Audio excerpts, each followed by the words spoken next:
नमस्कार दोस्तों, आपका स्वागत है हमारे चैनल पर रिस्की क्राइम न्यूज पर। यहाँ हम रोज आपको एक नई और दिलचस्प कहानी सुनाते हैं।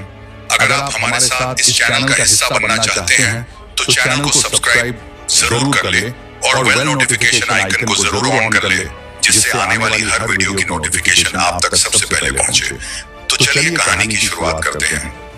आज की यह कहानी बेंगलुरु के एक प्रसिद्ध एआई इंजीनियर की है, जिसे जानने के बाद से ही हर कोई हैरान और परेशान है। अपनी पत्नी की प्रताड़ना से परेशान अतुल सुभाष नाम के प्रसिद्ध इंजीनियर ने खुद की जान दे दी।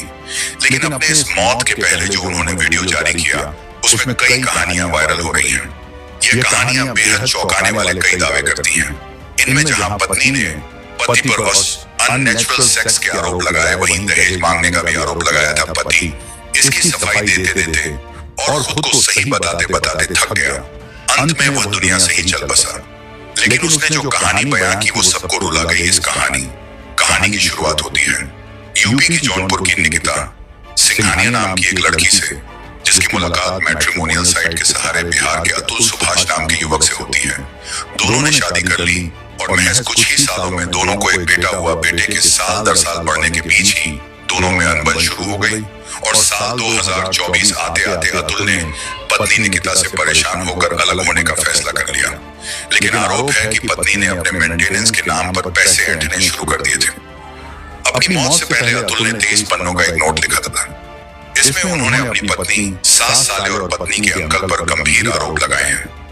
अपने खुद के बनाए वीडियो में अतुल ने बताया कि उन्हें और उनके परिवार को दहेज, प्रताड़ना, हत्या की कोशिश, घरेलू हिंसा और अप्राकृतिक सेक्स जैसे फर्जी मामलों में फंसाकर परेशान किया गया। पत्नी को अतुल हर महीने 40,000 मेंटेनेंस और अपने बच्चे के भरण पोषण के लिए देते थे। लेकिन पत्नी का इतने से पेट नहीं भर रहा था। कहा जा रहा है कि पत्नी अतुल से और पैसों की मांग कर रही थी। न देने पर उसे फंसाने की धमकी दे रही थी। अतुल चाहता था कि उसका बेटा उसके पास रहे, लेकिन वह मजबूर था। जौनपुर के ही एक स्थानीय अदालत में यह मामला चल रहा था। अतुल ने अपने वीडियो में बताया कि उससे सुलह के नाम पर 2 से 3 करोड़ रुपए की रकम मांगी गई। पहले यह रकम 1 करोड़ मांगी गई थी, लेकिन बाद में रकम बढ़ा दी गई। और तो और रीता कौशिक नाम की जज ने सेटलमेंट के लिए 5 लाख रुपए मांगे। अतुल ने इसका जिक्र अपने वीडियो में किया है। अतुल ने कहा कि उसके पास इसका सबूत भी है और वह इतने पैसे कहां से देगा। इस पर जज की तरफ से जवाब मिला कि फिर कोर्ट के चक्कर काटोगे और तुम्हारा पूरा परिवार काटेगा। इसका एक मैसेज भी वायरल हो रहा है। अतुल परेशान होकर अपनी जान देने का फैसला लेते हैं तो सास और पत्नी पर आरोप है कि वह हर रोज अतुल से ताने मारकर पूछते थे कि आखिर कब मर रहे हो, मर जाओगे तो पूरी संपत्ति पत्नी की होगी और फिर पूरा परिवार कोर्ट के चक्कर काटेगा। हालांकि अतुल के वकील ने जज के पैसे मांगने वाले बयान से किनारा कर लिया और वकील ने कहा, अगर न्यायालय पर अगर उन्होंने ऐसी कोई चीज कही है तो वह गलत है। न्यायालय में बहुत से मामले आते हैं और न्यायालयों में हमारे जौनपुर जिले में न्यायालय हमारी ओवरबर्डन है, बहुत काम है। बहरहाल अतुल ने अपने अंतिम वीडियो में गुहार लगाई है कि उसकी लाश के पास उसकी पत्नी को भटकने तक ना दिया जाए और अगर इंसाफ ना मिले तो फिर उसकी अस्थियों को कोर्ट के सामने गटर में बहा दें। अतुल ने अपने अंतिम वीडियो में कहा कि उसके बेटे के लिए उन्होंने कुछ रखा है और बेटे से गुजारिश की कि वह उसे साल 2038 में ही खोलकर पढ़े। अतुल ने अपने वीडियो में यह भी कहा है कि उसके बेटे को उसके परिवार के हवाले कर दिया जाए, नहीं तो उसकी पत्नी उसे बिगाड़ देगी। अतुल के माँ बाप का रो रो कर बुरा हाल है। अतुल के पिता प्रधानमंत्री से लेकर राष्ट्रपति तक से कार्रवाई के लिए गुहार लगा रहे हैं। उनका कहना है कि हमारा बेटा नियम व कानून से चलने वाला आदमी था। वह कानून व्यवस्था को एकदम मानता था, जो कि एकदम खत्म है। मार्च के महीना में वो गया था। मार्च के महीना के बाद जब आया ना तो कहा कि पापा वहां का जो मीडिएशन का जो जज है, चाहे जो भी लोग हैं, वकील है, चाहे जज है, जो भी है, वह वहां के कानून व्यवस्था जो है अपने भारत का उस लेवल से नहीं चलता है। लो उस लेवल को मानता ही नहीं है। जो ये बता रहा था कि धारा में ये लैंग्वेज जो होना चाहिए, तो वही उसको हाई कोर्ट के, सुप्रीम कोर्ट के लीगल को भी नहीं मानता था। उनको कुछ नहीं। उनको तो 40 बार बंगलोर, कम से कम 40 बार गया होगा बेंगलोर से जौनपुर, और माने इतनी धारा उस पर खत्म हो जाता था, केस तो दूसरा लगा देती थी। इस बात के कारण जो है भीतर से फ्रस्ट्रेट था। लेकिन हम लोग को महसूस नहीं होने दिया कि क्या है नहीं है। एकाएक हम लोग को खबर गई है कि कि वो अपना पूरा मेल वगैरह हमारे छोटे लड़के को रात में किया है। 1:30 बजे 2 बजे हमारे पास 9 बजे उसका फोन आया है।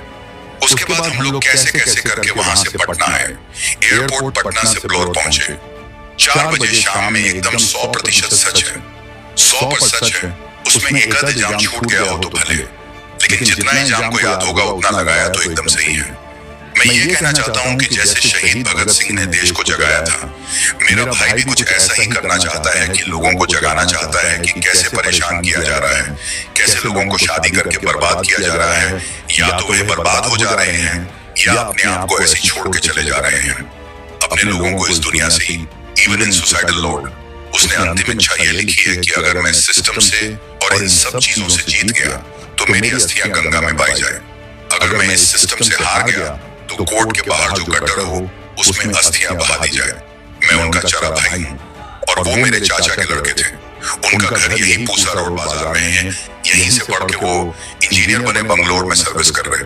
जिस तरह से उन्होंने सुसाइड किया, सुसाइड नोट में जो है उन्होंने पूरी तरह आरोप लगाए हैं। क्या पहले आप लोग को जानकारी थी? आरोप पता तो था ही कि उसको तंग किया जा रहा है, उस ससुराल की तरफ से पीड़ है। सर ये नहीं पता वो इतना पीड़ित है कि वो ऐसा कुछ कर लेगा।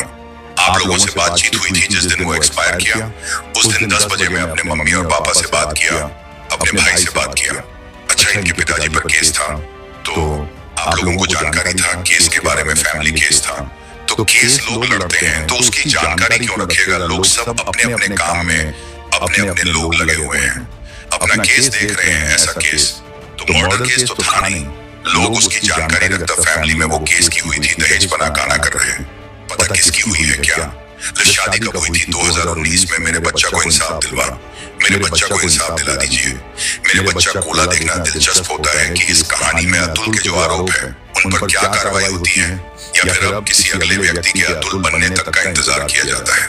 इस रिपोर्ट पर आप अपनी प्रतिक्रिया अपने नाम के साथ जरूर दें। इसी के साथ हम आपसे अलविदा लेना चाहते हैं और कल मिलेंगे एक नई कहानी के साथ। तब तक के लिए स्वस्थ रहें, मस्त रहें और अपने परिवार का ख्याल रखें। जय हिंद।